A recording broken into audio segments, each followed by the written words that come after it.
In this video, I'm going to look at scoring a member of staff against the CDR Staff Grading system. We're going to use an example with someone called Batman. We're using a code name because you may not always want to write down a member of staff on your piece of paper for confidential reasons. We're going to start by scoring C, competence.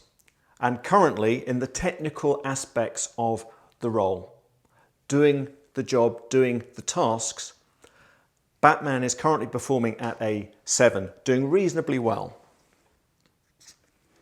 10, for what he's paid, for his level of experience, for the role he's in, 10 would be couldn't be doing it better. 5 is just good enough, and 0 would be really not doing it very well at all. We then need to look at D, which is to do with drive, motivation, attitude, how he shows up on a day-to-day basis. And currently, Batman is kind of doing enough, but just enough. Turning up just about on time, leaving pretty much on time, and really just doing enough to be seen as okay. So we're going to score Batman a 5. We then need to look at relationships. And bear in mind, part of the CDR system is to give us a rounded view. Competence looks okay. It's well above average. With relationships, things aren't going so well. And with some of these scores, we may want to split scores up because some areas are better than others. So I'm going to use an example here just to show how we might use this elsewhere. So with customers, Batman is doing a little bit less than just good enough. Bit surly, bit grumpy, but because he's technically good at the job, it seems okay. But really, it's below what you'd really want. It's below just good enough, so it's a 4.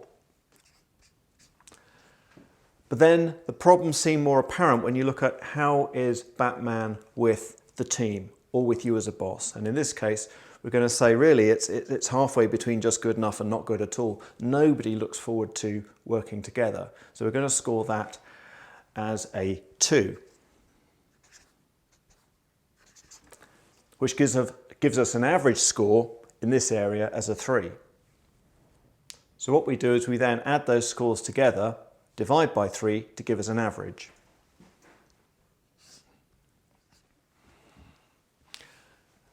Which gives Batman an average score of 5. So overall, for his performance in his role, 10 would be exceptional, 5 is just good enough, and 0 is not really very good at all.